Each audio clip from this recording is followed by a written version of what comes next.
28वां अध्याय अष्टांग योग की विधि।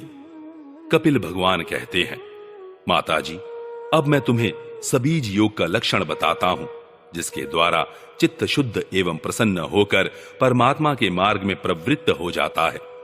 यथाशक्ति शास्त्र विहित स्वधर्म का पालन करना तथा शास्त्र विरुद्ध आचरण का परित्याग करना, प्रारब्ध के अनुसार जो कुछ मिल जाए उसी में संतुष्ट रहना, आत्मज्ञानियों के चरणों की पूजा करना, विषय वासनाओं को बढ़ाने वाले कर्मों से दूर रहना, संसार बंधन से छुड़ाने वाले धर्मों में प्रेम करना, पवित्र और परिमित भोजन करना, निरंतर एकांत और निर्भय स्थान में रहना, मन, वाणी और शरीर से किसी जीव को न सताना, सत्य बोलना, चोरी न करना, आवश्यकता से अधिक वस्तुओं का संग्रह न करना, ब्रह्मचर्य का पालन करना, तपस्या करना, बाहर भीतर से पवित्र रहना, शास्त्रों का अध्ययन करना, भगवान की पूजा करना, वाणी का संयम करना, उत्तम आसनों का अभ्यास करके स्थिरता पूर्वक बैठना, धीरे धीरे प्राणायाम के द्वारा श्वास को जीतना, इंद्रियों को मन के द्वारा विषयों से हटाकर अपने हृदय में ले जाना, मूलाधार आदि किसी एक केंद्र में मन के सहित प्राणों को स्थिर करना, निरंतर भगवान की लीलाओं का चिंतन और चित्त को समाहित करना, इनसे तथा व्रत दान आदि दूसरे साधनों से भी सावधानी के साथ प्राणों को जीतकर बुद्धि के द्वारा अपने कुमार्गगामी तुष्ट चित्त को धीरे धीरे एकाग्र करे, परमात्मा के ध्यान में लगाए। पहले आसन को जीते, फिर प्राणायाम के अभ्यास के लिए पवित्र देश में कुश मृग चर्म आदि से युक्त आसन बिछाए, उस पर शरीर को सीधा और स्थिर रखते हुए सुखपूर्वक बैठकर अभ्यास करे।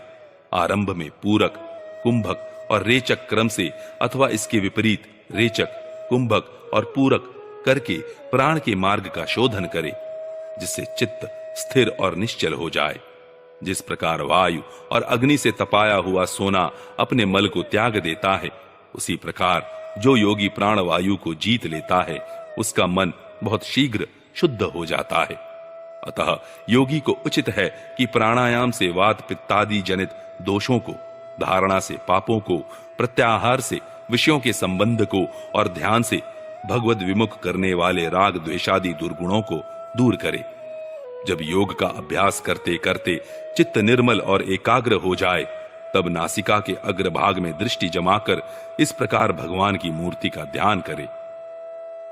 भगवान का मुख कमल आनंद से प्रफुल्ल है, नेत्र कमल कोश के समान रत्नारे हैं, शरीर नील कमल दल के समान श्याम है, हाथों में शंख, चक्र और गदा धारण किए हैं, कमल की केसर के समान पीला रेशमी वस्त्र लहरा रहा है, वक्ष स्थल में श्रीवत्स चिन्ह है और गले में कौस्तुभ मणि झिलमिला रही है, वनमाला चरणों तक लटकी हुई है, जिसके चारों ओर भौरे सुगंध से मतवाले होकर मधुर गुंजार कर रहे हैं।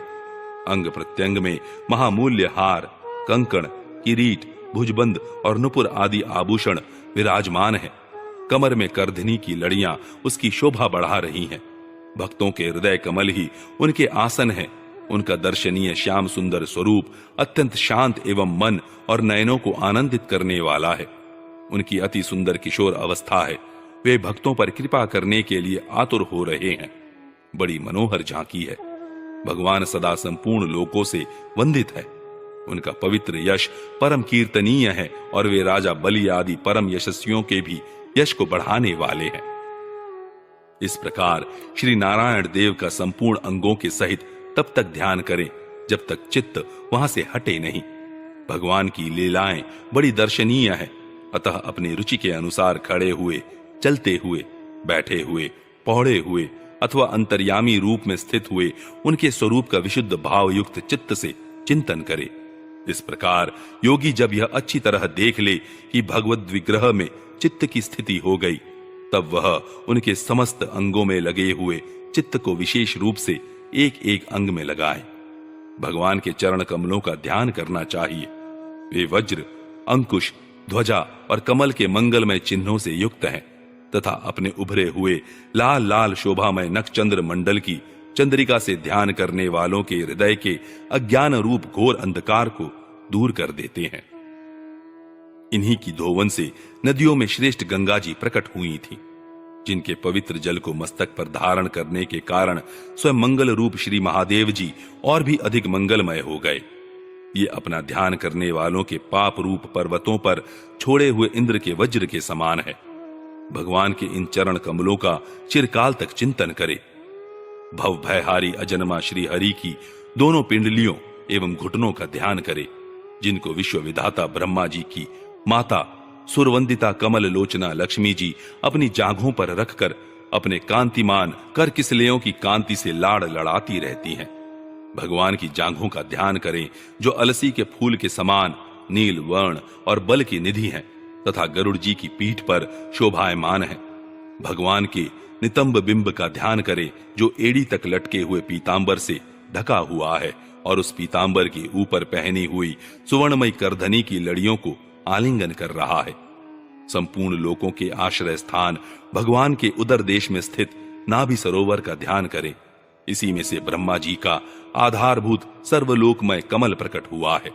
फिर प्रभु के श्रेष्ठ मरकतमणि सदृश दोनों स्तनों का चिंतन करें, जो वक्ष स्थल पर पड़े हुए शुभ्र हारों की किरणों से गौरवर्ण जान पड़ते हैं।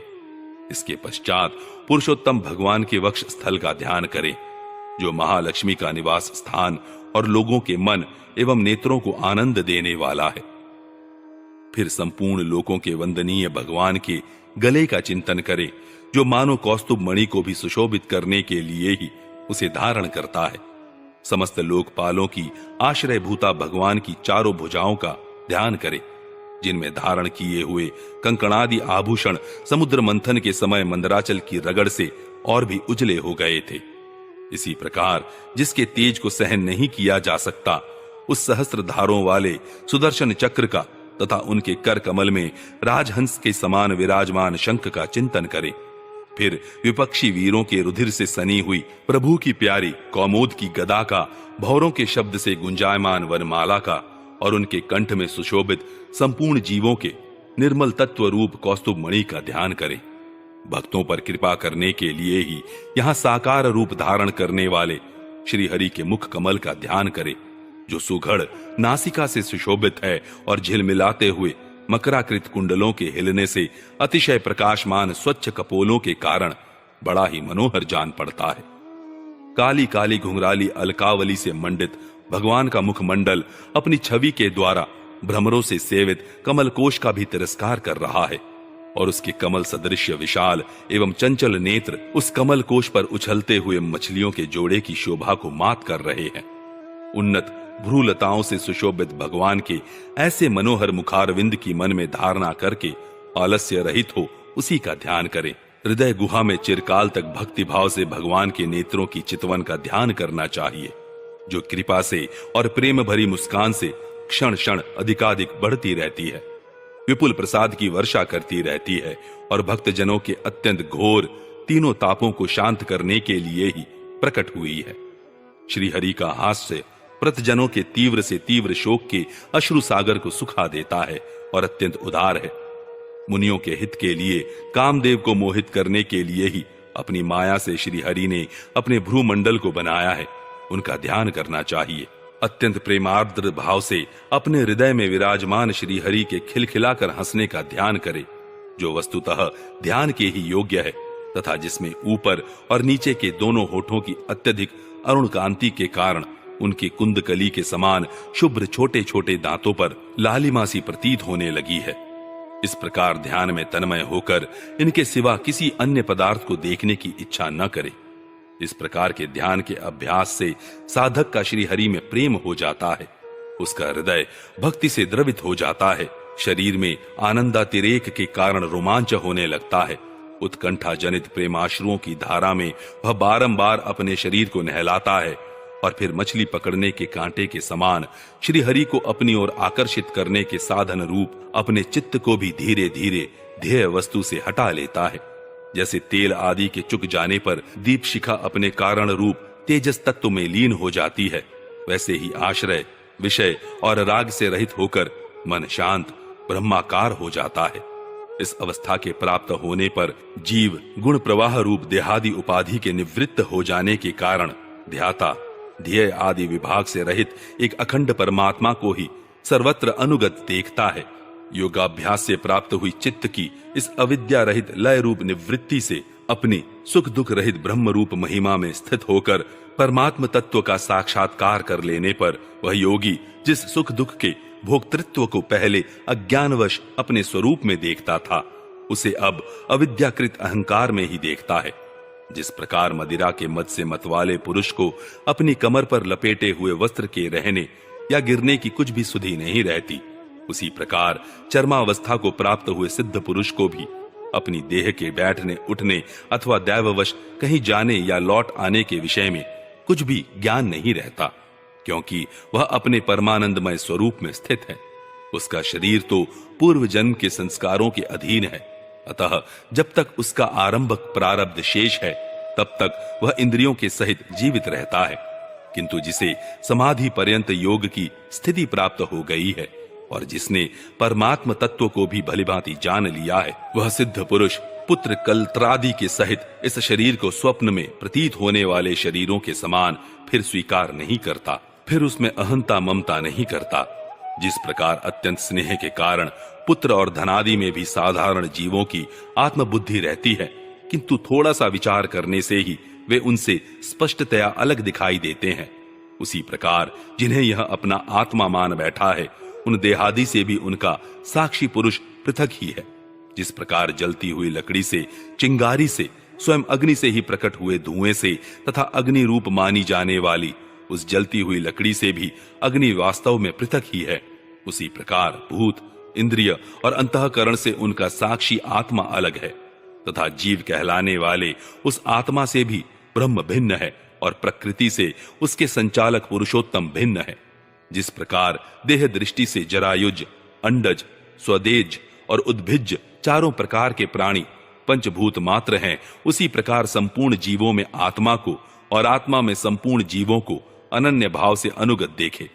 जिस प्रकार एक ही अग्नि अपने पृथक पृथक आश्रयों में उनकी विभिन्नता के कारण भिन्न भिन्न आकार का दिखाई देता है, उसी प्रकार देव मनुष्यादि शरीरों में रहने वाला एक ही आत्मा अपने आश्रयों के गुण भेद के कारण भिन्न भिन्न प्रकार का भासता है।